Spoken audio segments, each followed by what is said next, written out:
On the banks of the Nile, a boy lies dead, and a man is dying. Two deaths, separated by more than 30 centuries, yet ominously linked. The boy, an Egyptian pharaoh, entombed with a priceless fortune. The man, an English noble, driven to find it. His search triggered the greatest treasure hunt in history and a chain reaction of death. One by one, those who disturbed the pharaoh's tomb perished. To this day, the casualties mount. Science tracks an elusive killer, 3,000 years old.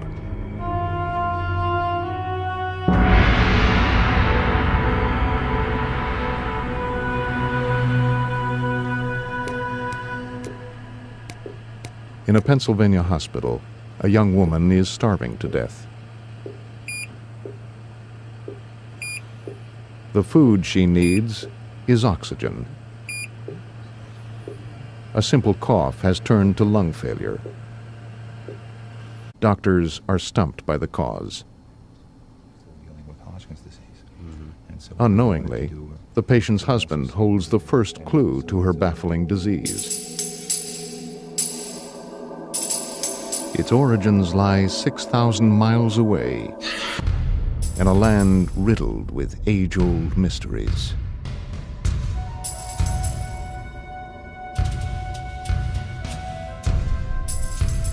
This is the Valley of Death. Chiseled out of the rock is the world's greatest mausoleum.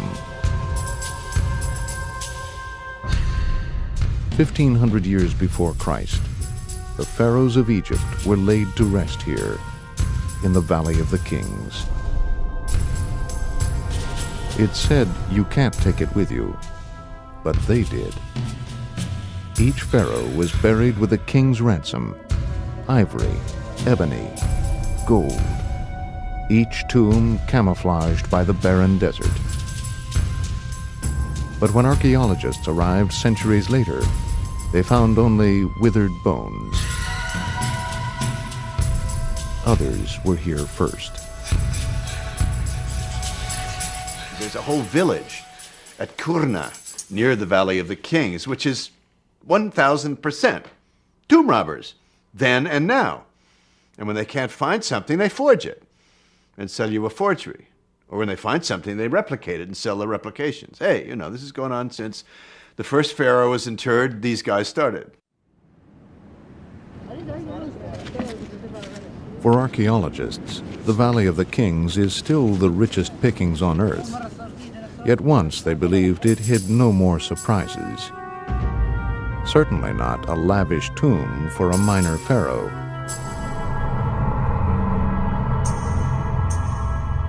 His childhood, like his life, was cut short. At 9, he took the throne, and a wife. 9 years later, he was dead. Little else is known. Leaving just the skeleton of a life, he suffered a fate worse than death. He was forgotten. 3,000 years later, only a handful of men knew the name: Tutankhamun. One was an equally obscure archaeologist named Howard Carter. The other, his backer, George Edward Stanhope Molyneux Herbert, 5th Earl of Carnarvon. He was very much the Indiana Jones, if you like, of his day. He was into all sorts of exciting adventures, and indeed he drove one of the first racing cars. And he took part in a rally, and he had a terrible accident, and he was thrown out of the car, and owing to his injuries and subsequent ill health, his doctors told him he could no longer winter in the cold, wet climate of England. But in those days, even if you had a common cold and you had enough money, your doctor would immediately dispatch you to Egypt to recuperate in the dry heat. That resulted in ultimately coming together with Carter And so began the great quest to find the tomb of King Tut. A low-born commoner and a wealthy lord were unlikely partners in what experts deemed a shot in the dark. It was a shot in the dark.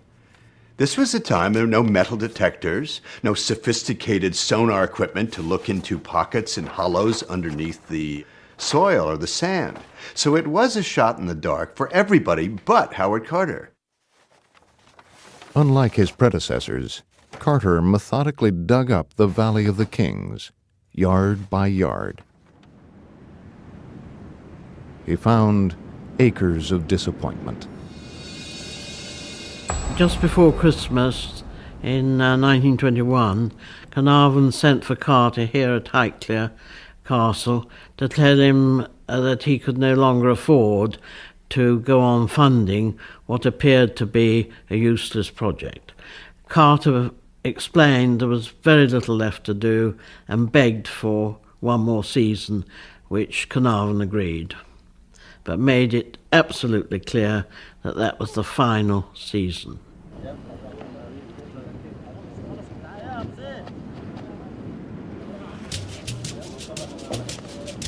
On the third day, workers uncovered stone steps leading to a hidden doorway, stamped with an ancient seal.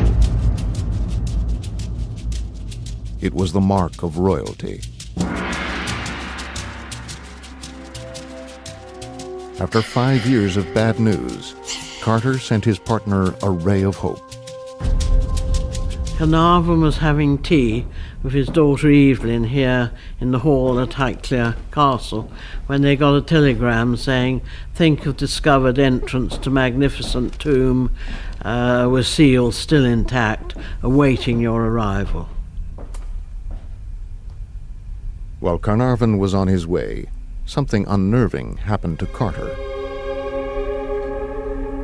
Carter lived on his own, and to keep himself company he'd bought a canary, and the boys had all been very excited by this yellow bird, and they said this wonderful yellow bird will lead us to the tomb. And as he went back to send the telegram, having just found the tomb, his houseboy ran out carrying a bundle of yellow feathers, and he said, "Master, I heard a rustling, and when I went, the cobra was eating the canary. This is an omen. This is unlucky. Master, don't open the tomb. Don't go near it." And the workers naturally leapt to the cobra, which is on the headdress of every pharaoh. And the pharaoh had come and eaten the symbol of hope, and it was going to be a miserable time, and everybody was going to have, terrible things would happen and so on. And Carter said, "Don't be such a damn fool. Just make sure the cobra is no longer in the house." By dusk on November 26, 1922, workers had excavated a second doorway bearing the seal of Tutankhamun. It also bore the hallmark of thieves, a patch where the tomb had been broken into. It seemed Howard Carter was 3,000 years too late.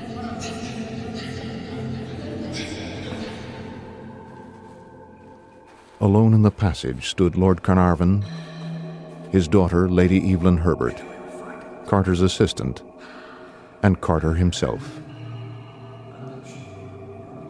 Before him lay the find of his life, or a tomb for his dreams.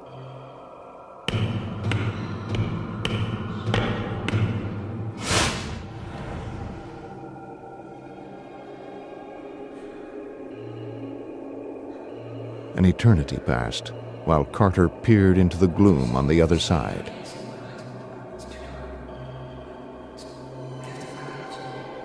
At last, Carnarvon whispered, "Can you see anything?" "Yes," Carter replied. "Wonderful things." Carnarvon and Lady Evelyn and Pecky Callender, they're behind him, going, what is it, for Pete's sake?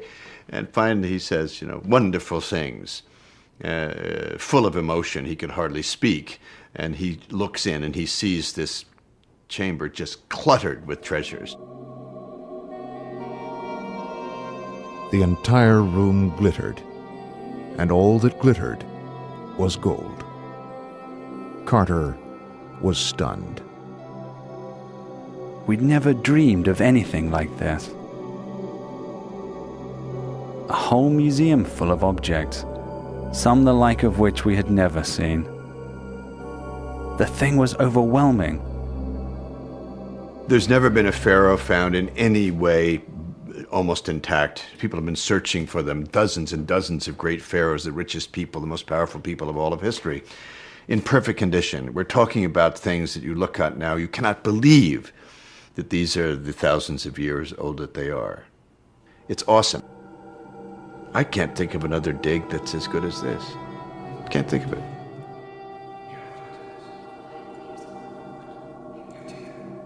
Carter later said they looked around, then left. But evidence says they did more that night than just look. Carter and Carnarvon were not allowed by their franchise to enter the tomb without an Egyptian Organization of Antiquities official present. And they never said they entered it. They waited. They looked in, they saw wonderful things, they went bananas, and they sealed up the hole, and they waited 3 days for the guy to get down from Cairo to go with them. Would you have done that after 10 years of extraordinary struggle? Would I have done that? No, I would not have done that. And they did what you and I would have done. They went in, and they spent all night in there.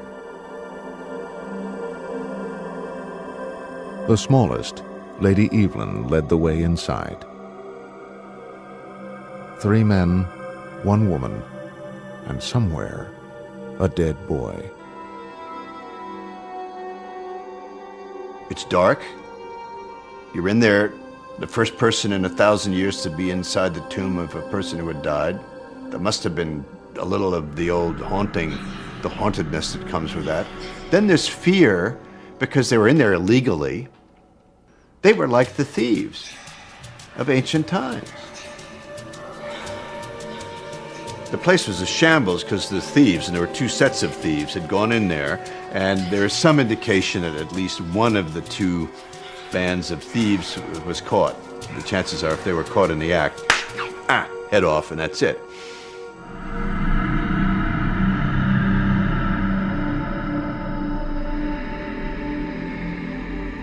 The discoverers began to count their blessings. They would eventually total 5,000.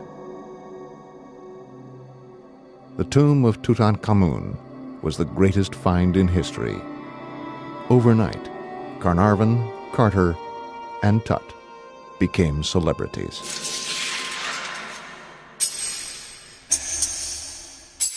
They felt, just total triumph, victory.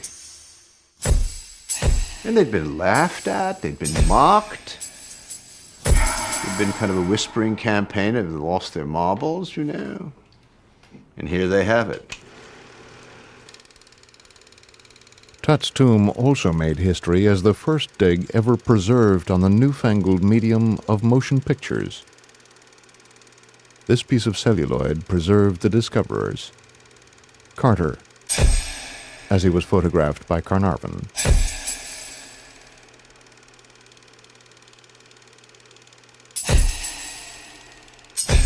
Howard Carter was a star. The personal reward, I believe, for an archaeologist, which everyone can see, is the fame. After a major discovery, of course, the public and the newspaper and the media and the TV and everyone will run after you. Then at the beginning, archaeologists can like that. But at the end, fame is not fun. I think fame is a curse.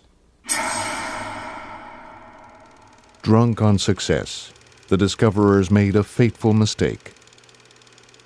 Tut's tomb would become one of the biggest stories in history.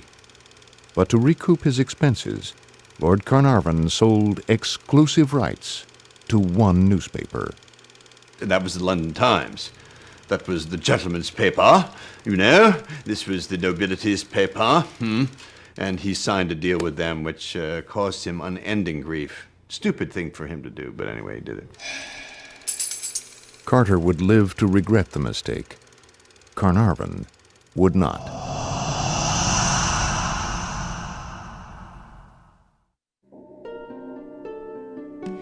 The man who bankrolled the search for King Tut first came to Egypt for his health. That decision would prove fatal.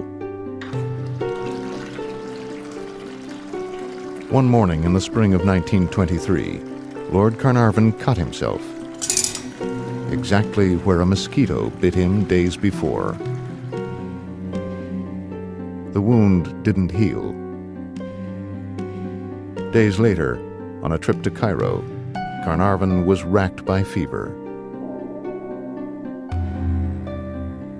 I'm sorry to tell you that C is seriously ill. His secretary, Richard Beathell, sent Howard Carter bad news. The mosquito bite was infected. That poisoned bite has spread all over him. And he's got blood poisoning. As fever turned to chills, Beathell's concern turned to fear. He notified Carnarvon's wife in England, who at once summoned a specialist and flew to Cairo. Carnarvon was beyond help.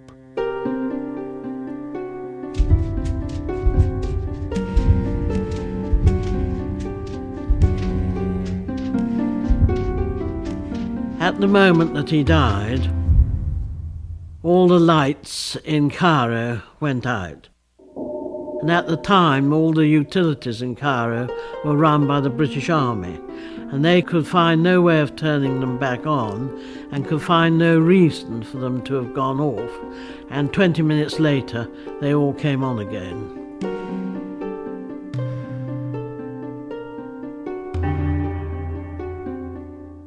At that very moment, something else unexplainable happened, more than 2,000 miles away in England. Carnarvon's little fox terrier, Susie, was asleep in her basket in the housekeeper's room at Highclere Castle. And at the very second that he died, Susie sat up in her basket, howled and dropped down dead.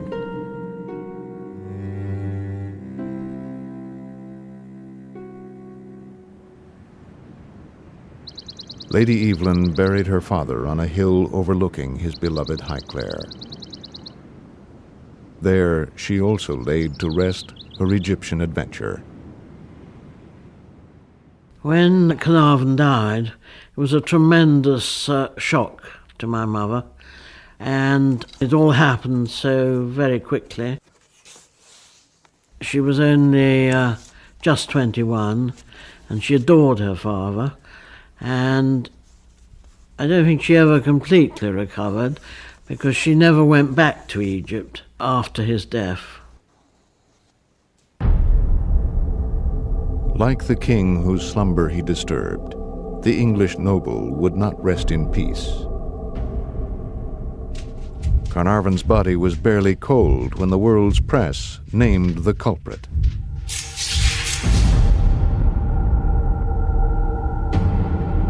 Inscribed within the tomb, wrote one reporter, was a curse that warned, "I will kill all those who cross this threshold." Another paper reported a curse that was eerily accurate. "They who enter this sacred tomb shall swift be visited by wings of death." For Carnarvon, death indeed came on wings.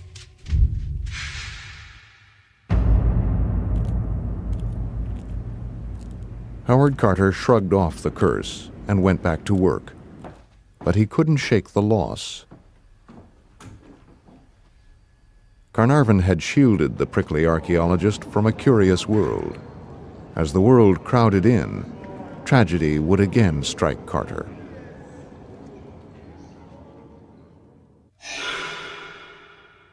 Fascinated by Tut's treasure and undaunted by his curse, a plague of tourists descended on his tomb. One of the few allowed inside was the railroad tycoon George J. Gould, guided by Carter himself. For his private tour, Gould paid a heavy price. That night, he came down with fever.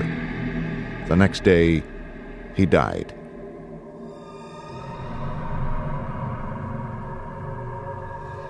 A British industrialist suffered the same fate. It seemed the curse of Tutankhamun had struck again. It wasn't the last time an intruder would die of unnatural causes.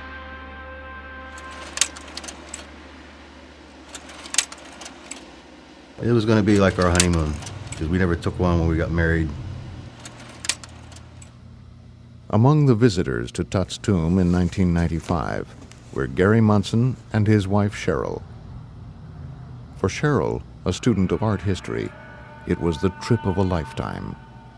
Well, everybody we knew we were going there. As soon as she talked to somebody, first thing she was talking about was going over there. The sights so amazed her, seeing them wasn't enough. We were going down the stairs into the tombs and looking at how the dark blues and the reds that were painted on there. She slowly leans over and she's looking real close at it, and she starts slowly bringing her hand up to it until she finally started touching and rubbed some of the paint. And then the guide saw her, yelled at her for touching it.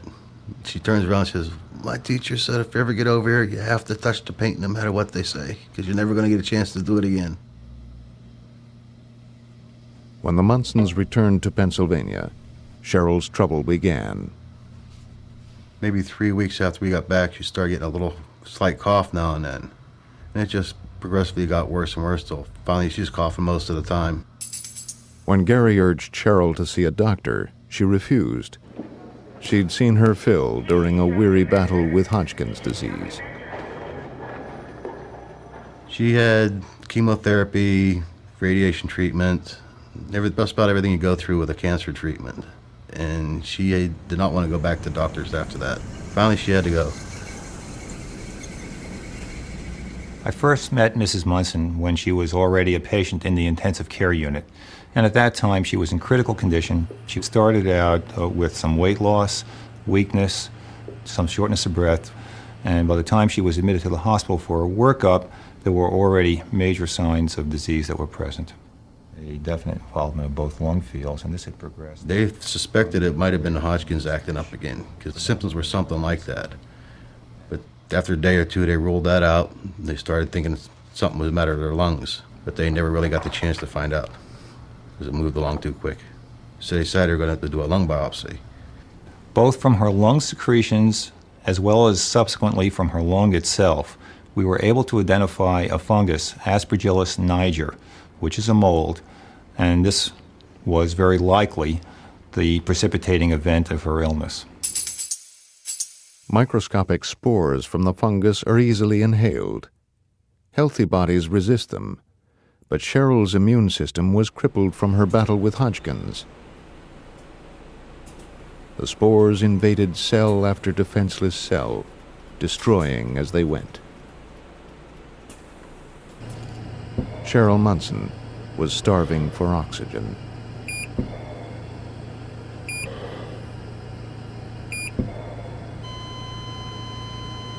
Ten days after she entered the hospital, her lungs gave out.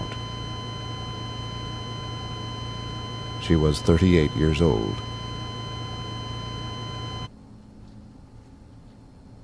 The case wasn't quite closed. The mystery was the scene of the crime. Where did Cheryl Munson rendezvous with her killer?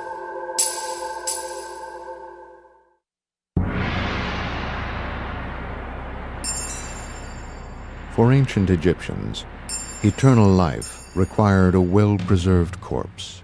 The result was a funeral to die for.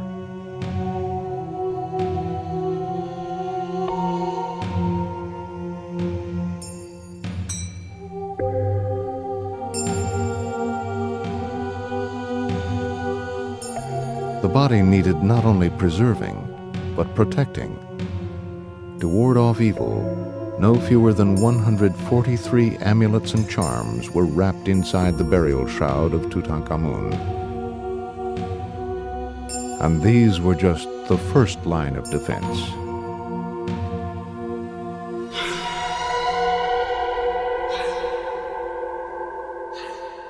I will take you now to visit one tomb that contained the first curse ever existed.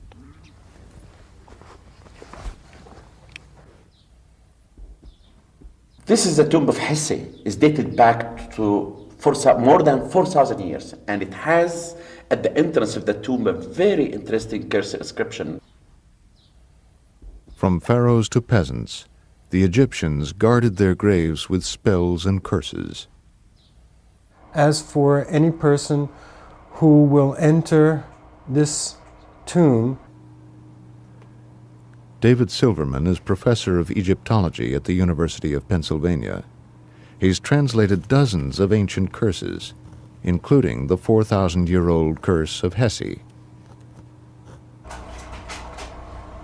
the curse is a prohibition against anyone who comes into the tomb having eaten a certain kind of food that was forbidden, like pork or fish. Something unclean, or something unclean connected with his soul. Or having committed an act of sexual impurity, in this case, adultery. And after he made love to all women. And if it so happened, then the individual might be punished in this life or in the afterlife.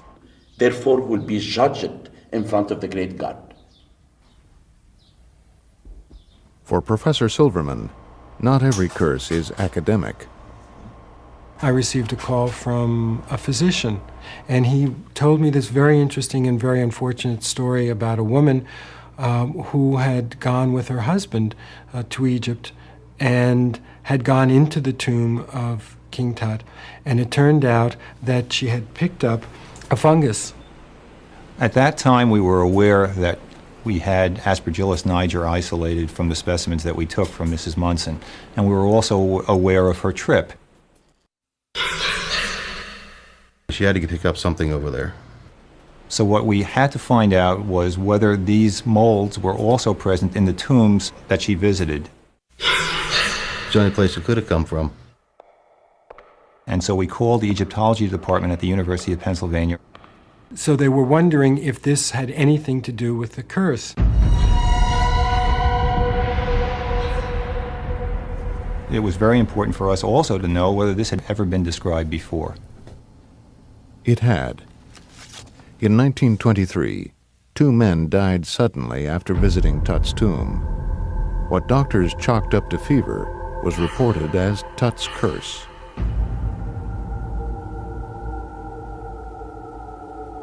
Two more sudden deaths followed. Pecky Callender, who helped Carter break into the tomb, and Arthur Mace, who helped remove its contents. The true killer lurks on the very walls of the tomb. To Howard Carter, it looked like chipped paint, till he looked closer.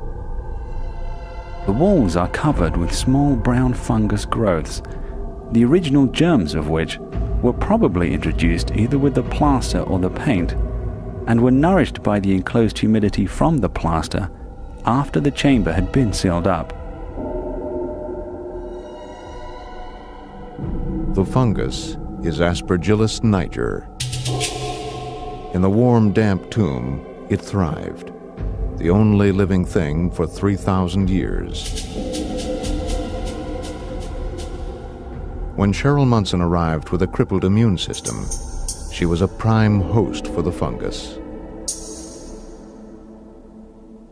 I think by connecting our case, which is a modern-day case, to the visit and the tombs itself, we were able to have a direct link to what might have happened to the archaeologist who had visited some time ago.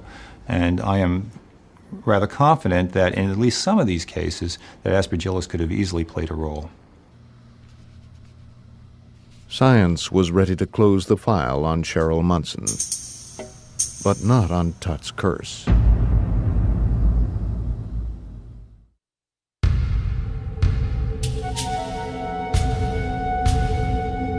November 11th, 1925. In Egypt's Valley of the Kings, a boy who died more than 1,000 years before Christ is about to be resurrected.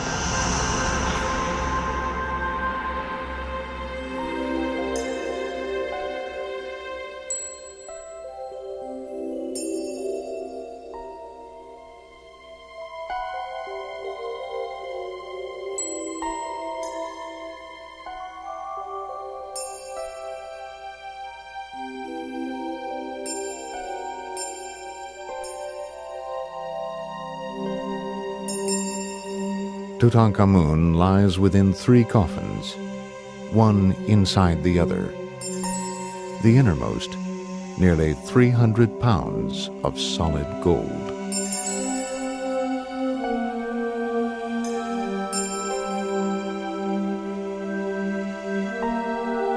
Inside the gold coffin lies an object even more breathtaking, the mummy itself, adorned with a stunning death mask of the boy king.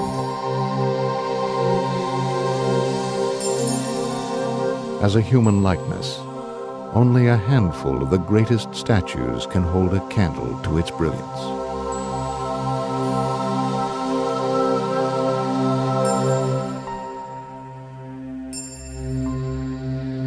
That gold mask alone is one of the single most beautiful objects in all of mankind's history, not just Egyptian.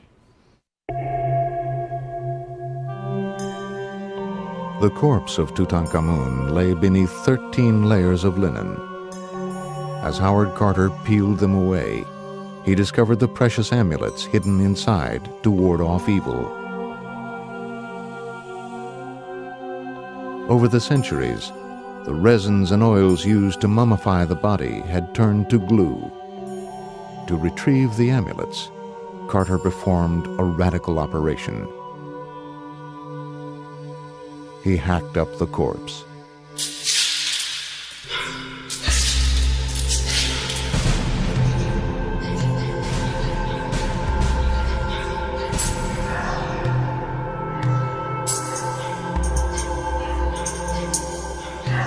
The outcome of this autopsy was fatal. Within 14 days, 2 of the participants suddenly died. By 1927, 6 men were dead of a single apparent cause, the mummy's curse.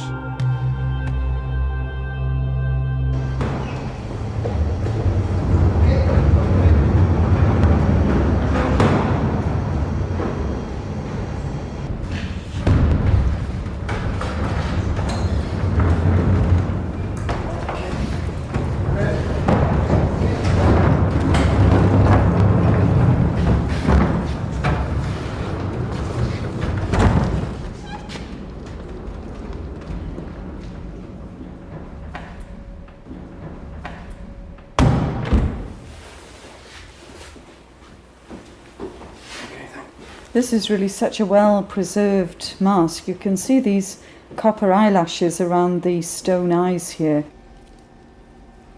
Dr. Rosalie David is the queen of mummies.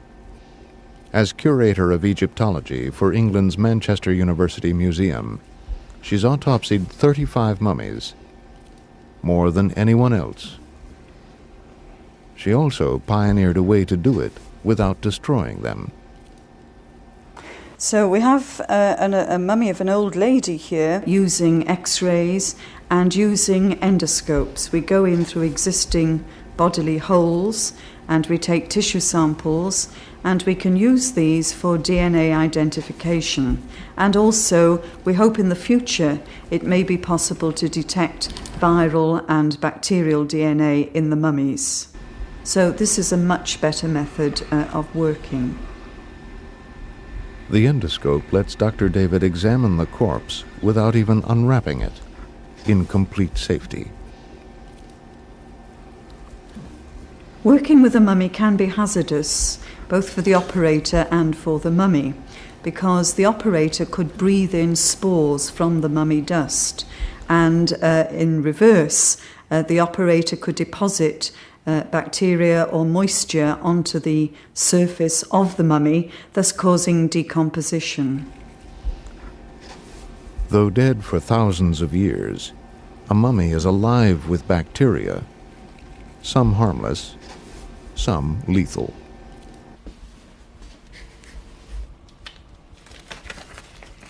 We wear protective clothing when we work with the mummies, and this protects us against the fungal spores. Rosalie David knows the true fate of those who disturbed the bones of Tutankhamun. Their crude autopsy unleashed an invisible killer. In the old days, the operators didn't wear protective clothing at all. They simply wore their everyday clothes, and so there could be an interchange of damage between the operator and the mummy. A mummy's dust. Such was the peril in Tut's coffin. Yet 70 years ago, the world remained spellbound by a hex, warning of death on wings. By 1929, 13 people with links to Tut's tomb were dead, and those with no link were spooked. Anonymous packages began arriving at the British Museum.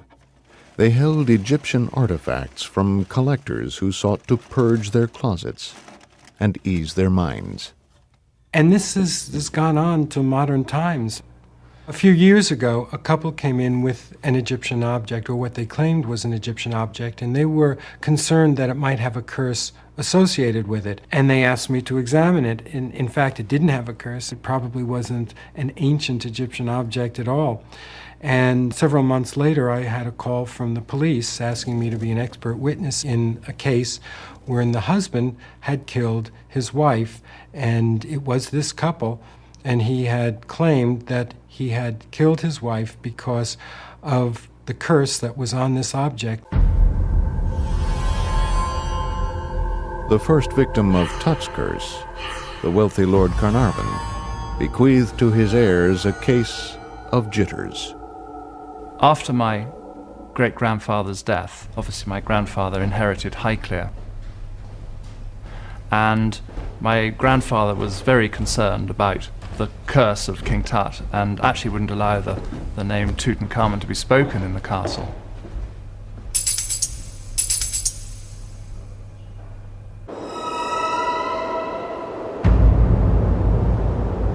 Highclere Castle on a cold, wintry, windy night can be pretty frightening, and if you add the supposed curse of the pharaohs to that, you can get pretty spooked.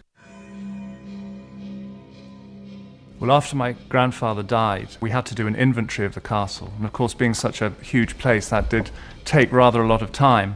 And at last it was completed. And as a family, we were all gathered here in the castle, along with Robert Taylor, my grandfather's butler, who was one of the great British butlers. And my father turned to Robert Taylor and said, "Well, thank goodness that's all over with now, Robert." And Robert Taylor turned to my father and said, "Well, my lord, it's everything apart from the Egyptian stuff." As you can imagine, all of us as a family were absolutely amazed by this comment. And we said, "Well, what Egyptian stuff, Robert?" And he said, "Well, if you'll follow me," he said, "I'll lead you to the secret cabinets."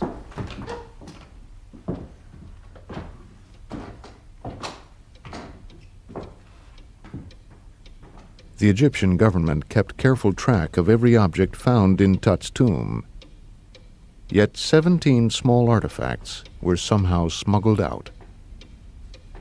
Carter and Carnarvon found the lure of treasure irresistible. Few in their place would not. When I dug in Morgantina in Sicily, this Greek town, did I put a memento into my pocket? Yes, I did. A couple of silver coins, no big deal, but I guess everybody does. Carter did, Carnarvon did. The man who found Tut's tomb was among the few to escape its curse. Almost. When he made the greatest find in archaeology, Howard Carter had the world at his feet. Then he tripped. He had the environment. He had dust storms. His good friend Carnarvon is dead. He is under huge pressure from the Egyptians. He's under enormous pressure from the press that didn't get the story. He has a tiny little space to work in. He's going crazy. His temper is frayed. He's a very volcanically temperamental guy. Anyway, Howard Carter just gets to the point where he can't take it any longer. And he cracked. Obsessed with access to what he felt was his tomb, Carter one day locked everyone out, including the Egyptians. That's really a big mistake. Because if a foreigner is working in a country, he has to know that he's a guest. And if you are a guest, you have to respect the people that you're working with. And when he did this rash act of putting these enormous iron gates and locking it, it was the English takeover of something that the people of Egypt owned, which was true. And they went crazy, and they threw him out.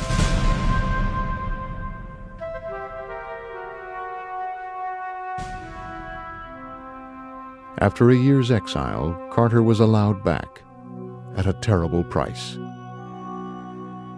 He had to surrender his claim to Tut's treasure.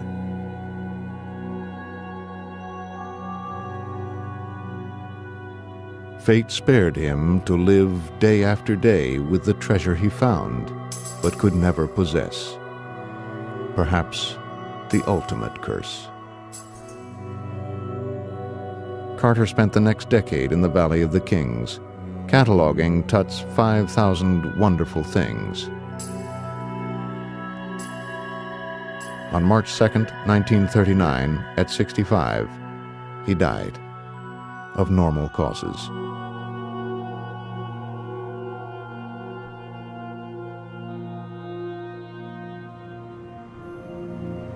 Like the tomb of Tutankhamun, Carter's grave is guarded by wings.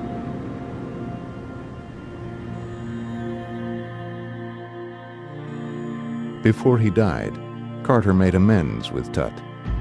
The pharaoh's bones were put back together, and he was laid to rest in his tomb. He wouldn't rest in peace. In a chain reaction of tragedy, his curse claimed 5 more victims. First, Lady Carnarvon died suddenly of an insect bite, just like her husband. Then Richard Beathell, Lord Carnarvon's secretary, died mysteriously in his sleep. 3 months later, Beathell's father, Lord Westbury, leapt from a 7th-floor window to his death. He left a note blaming his son's death on the curse of King Tut. On the way to the cemetery, Lord Westbury's hearse struck an 8-year-old boy. At the exact moment the boy died, so did an employee of the British Museum, whose field was Egyptology. For 3 decades, the curse lay dormant, till the last time Tut's slumber was disturbed.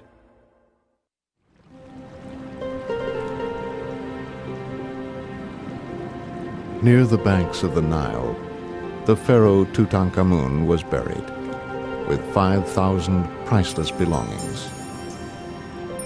His royal treasures were meant to accompany him on his journey to the afterlife. Instead, they took a detour.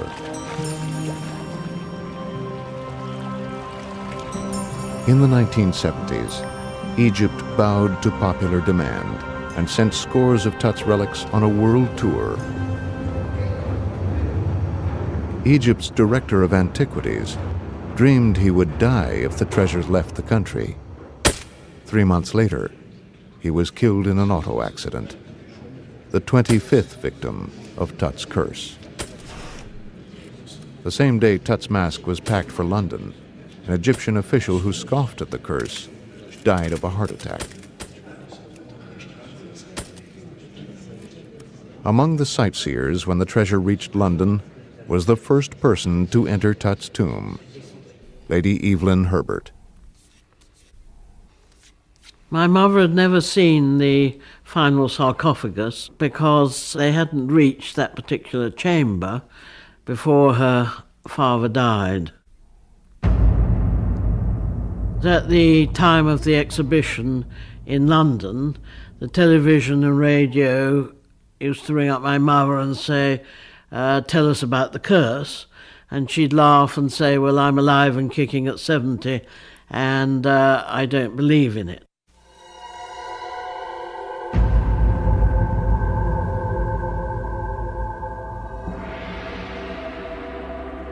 I think it was a very exciting time for her, very traumatic, possibly stressful, because she was seeing the things that she realised her father had never seen after all his years of effort. And coming out of the museum, probably on her 5th visit, she had a major stroke and was paralysed from then on. But of course it could easily have been a coincidence brought on by stress and trauma. Coincidence has managed to account for most of the victims of Tut's curse. To explain the rest, science went back for a closer look. In any of the inscriptions that occur in the tomb, there are none that can be considered a curse. So what we would consider, or as an Egyptologist I would consider an ancient Egyptian curse, does not occur in the tomb of King Tut. The so-called curse was unwittingly spawned by its first victim. When Lord Carnarvon gave sole coverage of Tut's tomb to the London Times, rival papers were outraged. At Carnarvon's death, they got even by printing rumors of a curse. Even the bizarre goings-on when Carnarvon died can be explained. All the lights went out in Cairo when Carnarvon died. The lights always go out in Cairo at all times. All of this stuff took off. It was just like anything today.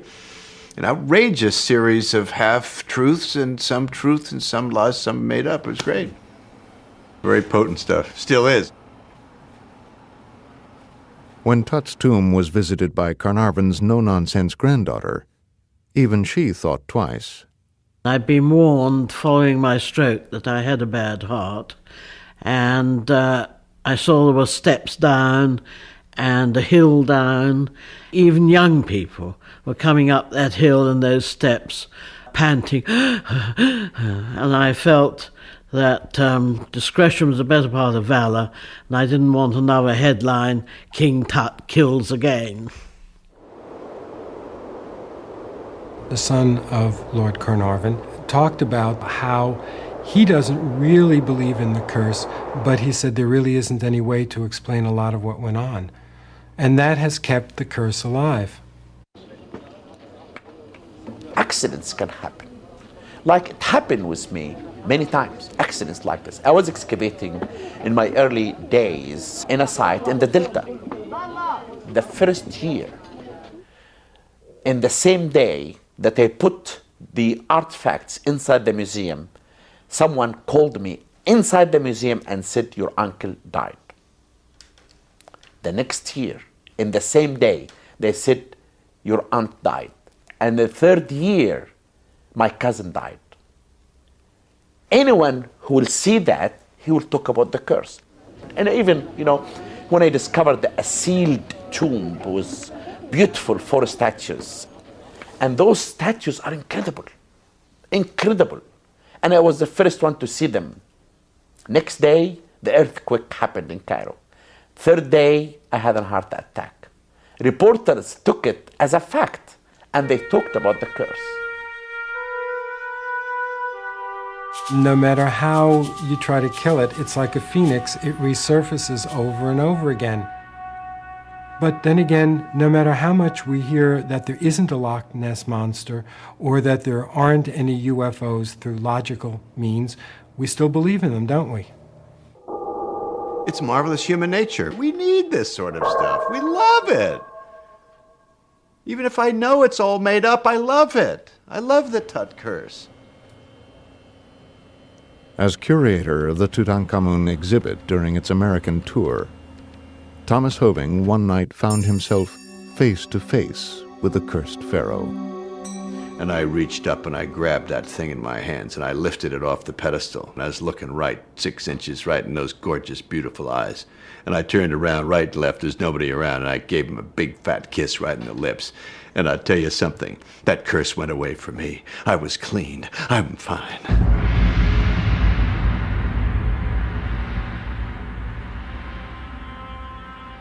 Tut's treasure now resides in the Cairo Museum, where millions have gazed on it in awe.